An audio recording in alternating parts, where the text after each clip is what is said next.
Kiki nyautin, iya denger, ada hubungannya nggak sih sama peristiwa setahun lalu itu loh? Kan ada mahasiswi yang katanya dihabisi tuh sama pacarnya di kampus itu.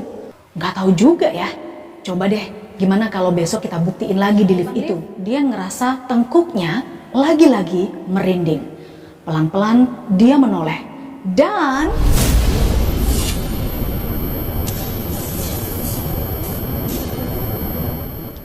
halo guys, assalamualaikum warahmatullahi wabarakatuh. Selamat datang kembali di Ruang Cerita.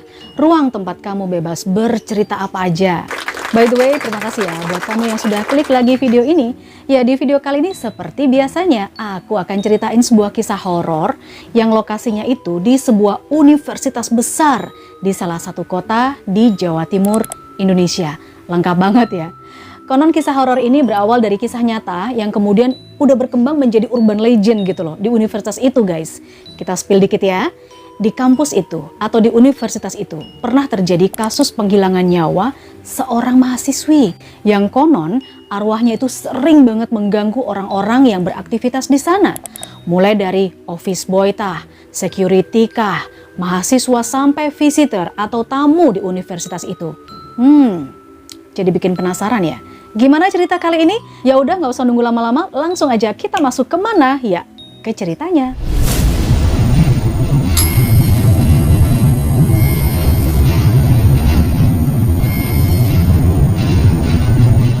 Oke guys, cerita ini adalah tentang sebuah universitas berstandar international.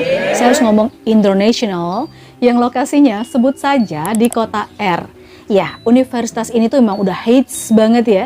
Bukan hanya di kota itu aja guys, tapi mungkin di seluruh Indonesia. Karena memang yang bisa sekolah di situ itu pasti dari kalangan atas. Bukan kayak kita-kita nih yang tinggalnya aja di apartemen RSSSSSSS.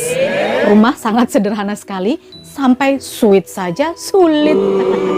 Ya udah deh, kita lanjut lagi ya ke ceritanya. Jadi ya guys, di awal tahun 2000-an terjadi sebuah tragedi penghilangan nyawa yang sangat menggemparkan jagat dunia pendidikan waktu itu. Seorang mahasiswi ditemukan meregang nyawa di salah satu toilet kampus. Iya, universitas ini boleh dibilang terbesar di kota R itu. Bahkan untuk aksesnya aja ya, selain ada tangga, juga disediakan lift di tiap lantainya. Mahasiswa-mahasiswi mayoritas bermobil, parkirnya aja seluas lapangan bola. Security siap 24 jam. Nah, dari ilustrasi ini, kebayangkan kalian gimana se-international apakah kelas dari universitas ini? Tapi meskipun tersohor dengan keelitannya, universitas ini juga ikutan sohor banget dengan kisah horornya yang sejak terjadi tragedi di awal tahun 2000-an itu. Banyak cerita-cerita yang berkembang guys. Di salah satu lift di kampusnya itu katanya ada hantu cewek yang pernah jadi mahasiswi di sana. Nah, kisah hantu mahasiswi ini cukup famous dan masih sering diceritakan dari mahasiswa senior ke juniornya. Menurut cerita, hantu mahasiswi ini selalu menghantui orang-orang yang naik sampai ke lantai 3 pakai lift yang ada di gedung kampusnya. Walaupun begitu, penampakannya juga ternyata sering muncul di berbagai ruangan dan juga muncul di kelas-kelas tertentu. Bahkan ada cerita juga nih guys. Suatu hari saat sesi terakhir mata kuliah, ada seorang mahasiswa, sebut saja namanya Dian. Ini bukan nama sebenarnya ya. Sekitar 4:30 sore, Dian turun dari lantai 3 bareng teman-temannya, persiapan pulang kan. Pas nyampe di parkiran, ternyata Dian ini lupa kunci mobilnya ketinggalan di meja kelas. Ya akhirnya dia terpaksa dong naik lagi tuh ya ke ruangan kelasnya di lantai 3. Ya karena suasana udah mulai sepi, teman-temannya juga udah balik semua. Naiklah Dian tuh sendirian ke lantai 3, tap. Ya maksudnya biar cepet, Dian akhirnya pakai lift. Capek juga kalau harus naik tangga ke lantai 3 ya kan? Dian lirik jam tangan waktu itu udah hampir jam 5 lebih ya, hampir senja-senja gitu kan. Hai anak senja. Begitu lift terbuka, masuklah Dian ke situ. Di dalam lift tiba-tiba tangkuknya meremang, dia merinding. Di situ perasaan Dian udah mulai nggak enak nih guys. Bener aja, lift secara tiba-tiba berhenti dan terbuka sendiri di lantai 2. Kayak ada yang mencet tombol lantai 2 gitu. Dian di situ bengong dan takut banget. Sepersekian detik pintu lift terbuka, tapi nggak ada yang masuk ataupun keluar dari lift itu. Belum juga Dian menekan lagi agar pintu liftnya nutup lagi tuh ya. Pintu liftnya udah nutup sendiri bos. Gitu kan. Nah, saat tiba di lantai 3, suasananya udah remang-remang. Karena memang udah jam 5 lebih gitu kan ya. Cahaya matahari udah hampir nggak kelihatan lagi. Juga lampu lorong di depan ruangan kelas belum ada yang nyala. Buru-buru tuh, Dian langsung masuk ke kelasnya dan mengambil kunci mobilnya. Saat Dian balik ke lift, otomatis kan dia harus ngelewatin lorong yang tadi ya, atau koridor yang udah dia lewatin tadi ya, yang memang situasinya udah agak remang-remang gitu. Di depan lift, Dian ngerasa tengkuknya lagi-lagi merinding. Pelan-pelan dia menoleh dan dia melihat sesuatu. Dari kejauhan, di ujung koridor, ada sesosok gadis sedang berdiri di sana. Aku merinding dong. Makin lama Dian menatap gadis itu, seolah-olah gadis itu pun juga makin lama makin mendekat, guys. Di situ Dian bisa melihat wajah si gadis yang putih pucat, pakai baju yang dipenuh dengan darah-darah. Nggak pakai babi bu lagi, Dian ini langsung masuk, pencet-pencet tombol lift sampai terbuka. Dia masuk dan pencet-pencetin lagi tuh sampai nyampai di lantai bawah. Keesokan harinya, Dian menceritakan pengalaman itu kepada temannya. Ya akhirnya Dian tahu ya kalau ternyata sosok hantu gadis itu merupakan hantu yang sering banget muncul di kampusnya. Nggak hanya di lift aja, tapi juga hantu itu sering menampakkan diri di toilet lah, lalu di perpustakaan, sampai ruangan-ruangan lain di area kampus itulah pokoknya. Ini ada cerita horor lagi nih, pengalaman dari temanku sendiri, namanya Hani. Ingat kan, Hani yang di video sebelumnya dia pernah cerita hantu kos-kosan. Nah, saat ada aktivitas kemahasiswaan di universitas itu, Hani juga pernah digangguin ternyata. Penasaran gimana kisahnya Hani? Ayo kita masuk lagi.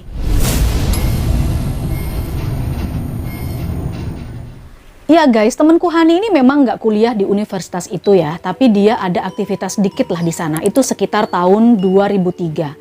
Singkat cerita, waktu itu Hani mendapatkan tugas dari dosennya untuk melakukan semacam literasi. Kebetulan memang Universitas International ini punya perpustakaan yang cukup lengkap di kota R kalau dibandingkan dengan kampus-kampus yang lain ya. Dah tuh ya, berangkatlah Hani bersama temennya bernama Kiki ke perpustakaan di universitas itu. Hani dan Kiki waktu itu awalnya berangkat siang-siang. FYI, nggak sembarang orang luar loh bisa masuk ke sana, harus ada kartu khusus pengunjung, visitor, atau kartu member perpus dulu kalau mau masuk. Ya agak ribet juga sih ngurusnya di security, tapi alhasil karena kartunya belum jadi di hari itu, Hani dan Kiki baru bisa masuk perpustakaan minggu depannya lagi guys. Singkat cerita, di waktu yang sangat mepet, Hani lupa ya perpustakaan itu ada di lantai berapa. Tapi memang perpustakaan itu sangat lengkap dibanding perpustakaan-perpustakaan di kampus yang lainnya. Sesampainya di lift, Hani dan Kiki itu sempat kikuk juga karena secara penampilan mereka aja tuh kelihatan banget antara mahasiswa yang asli sana dengan mahasiswa kayak Hani dan Kiki. Di depannya Hani itu ada dua lift kanan dan lift kiri, sebut aja gitu ya. Waktu itu sih lumayan rame, tapi kok dua lift itu yang dipakai cuma satu lift aja ya, yaitu yang sebelah kiri aja. Sampai dempet-dempetan gitu saking penuhnya, lumayan antri juga. Padahal ya, lift di sebelah kanan itu free banget. Cuman yang agak aneh, di area lift sebelah kanan itu ada karangan bunga-bunga, tabur-tabur bunga, foto-foto, dan juga beberapa barang yang sepertinya sengaja ditaruh aja di situ, diletakkan aja di dalam lift sebelah kanan ya. Hani dan Kiki awalnya nggak ngeh nih, kenapa ya kok ada barang-barang itu di area lift? Karena Hani dan temennya Kiki itu kan memang bukan asli mahasiswi di situ ya. Jadi mereka nggak tahu juga budaya dari mahasiswi dan mahasiswa kampus itu. Tapi entah kenapa, yang ada di situ tuh justru masuk ke lift sebelah kiri semua bos. Nah Hani dan Kiki karena mungkin mereka merasa di lift yang sebelah kiri itu kan udah penuh ya, udah penuh sesak ya, nggak muat gitu loh. Akhirnya mereka masuklah itu ke lift yang sebelah kanan. Yang itu tadi posisinya ada banyak karangan-karangan bunga di situ dan barang-barang yang sengaja diletakkan. Dah tuh ya, mereka naiklah ke perpustakaan. Ketika melewati lantai 1, lantai 2, mereka tuh seperti mendengar suara rintihan guys. Awalnya pelan, lalu lama-lama mulai jelas. Seperti mereka mulai merasa nggak nyaman di dalam lift itu karena seperti merasa suara rintihan itu adalah suara rintihan wanita. Tapi mereka hanya saling pandang aja, nggak berani berkata apa-apa. Cuman gitu aja. Singkat cerita, mereka melakukan literasi kurang lebih 2 jam di perpustakaan. Nah mereka baru tahu kalau di sana tuh juga nggak bisa sampai malam guys. Jam 5 harus close ya, harus clear. Akhirnya setelah beres-beres sekitar jam 5-an, keluarlah mereka dari perpustakaan menuju ke lift. Lagi-lagi para mahasiswa di sana masuknya itu ke lift sebelah kiri semua. Padahal lift yang kanan masih free banget. Hani sama Kiki nggak kebagian lagi. Masuklah mereka di lift yang sebelah kanan yang penuh dengan bunga-bungaan tadi loh. Dan kejadiannya sama terulang lagi guys. Jadi mereka itu seperti mendengar suara rintihan seorang wanita. Kali ini yang awalnya rintihan berubah menjadi seperti tangisan yang memilukan. Sontak karena kaget ya, mereka nggak bilang apa-apa, nggak komen apa-apa, tapi hanya bisa saling menatap aja sampai tepat di lantai dasar dan itu udah mau maghrib ternyata. Di perjalanan pulang, mereka baru tuh saling mengkonfirmasi tentang kejadian di lift tadi. Denger nggak sih waktu kita naik, terus waktu kita turun tadi? Itu kata Hani. Kiki nyautin, iya denger. Ada hubungannya nggak sih sama peristiwa setahun lalu itu loh? Kan ada mahasiswi yang katanya dihabisi tuh sama pacarnya di kampus itu. Hani juga nyeletuk, nggak tahu juga ya. Coba deh, gimana kalau besok kita buktiin lagi di lift itu? Dah tuh ya, di hari berikutnya Hani sama Kiki datang lagi kan ke kampus itu untuk literasi dengan kondisi yang sama. Tapi kali ini mereka memang sengaja guys. Jadi kalau kemarin tuh mereka nggak kebagian tempat di lift yang sebelah kiri, kali ini mereka sengaja masuk ke lift yang sebelah kanan memang. Emang ada gila-gilanya ya, ini temen berdua nih ya. Dan beneran dong, baru nyampe di lantai 1, lalu ke lantai 2. Mereka mendengar lagi, bahkan ini seperti ditambah dengan suara rintihan, tangisan, lalu jeritan di akhirnya. Jadi selain teriakan, selain jeritan, terakhirnya juga rintihannya memang gak begitu jelas. Semacam makin lama semakin sayup-sayup dan itu hanya sepersekian detik. Mereka lagi-lagi saling menatap.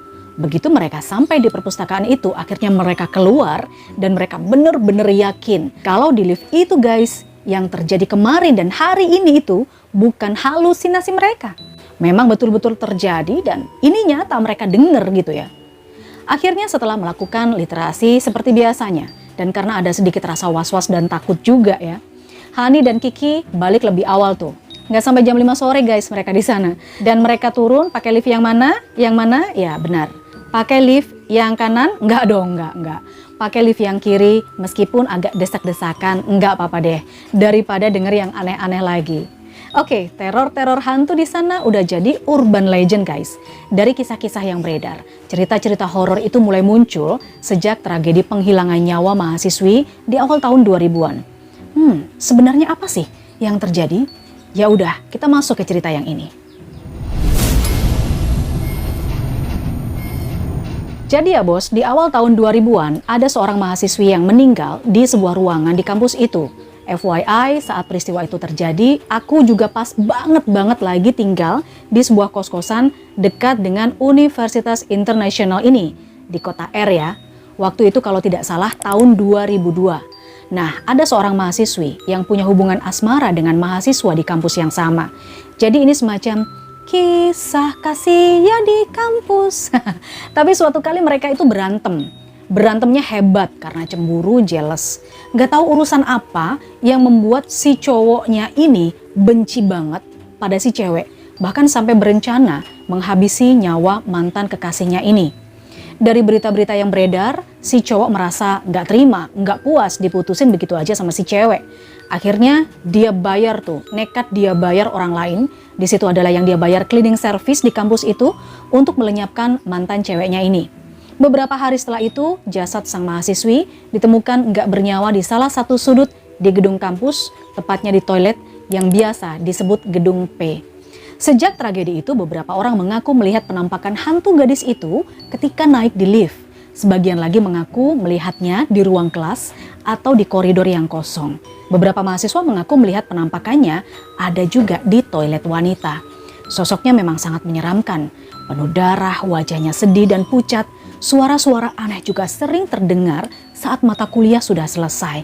Terus ada yang seperti dengar derap langkah kaki gitu ya, yang kayak keburu-buru lari-lari gitu loh, dari atas ke bawah padahal nggak ada orang sama sekali.